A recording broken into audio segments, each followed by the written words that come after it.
Hello everyone, in this video I'll show you how to log in to X without using your username. If you've forgotten your username, don't worry, this method will help you to access your account.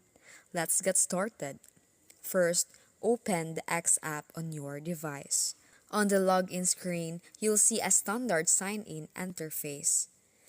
Then select the login option. To proceed without your username, look for the small login link in the blue text at the bottom of the screen. Tap on it and open the login options.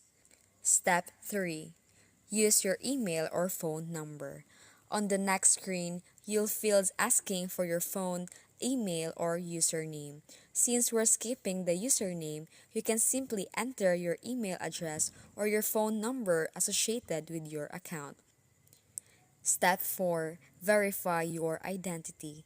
After entering your email or phone number, click Next. To confirm your identity, X will require either your phone number or email address to be linked to the account.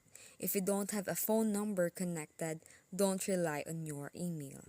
Step 5. Enter your password. On the next screen, enter your account password, and once you've entered a correct password, log in to access your account.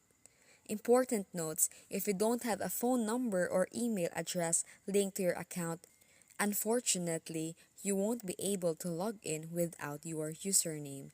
Ensure your account always has to be updated contact information to prevent login issues in the future. And that's it. You've successfully learned how to log in to X without username using your email or phone number. If you found this video helpful, please leave a like, subscribe, and share. Thanks for watching!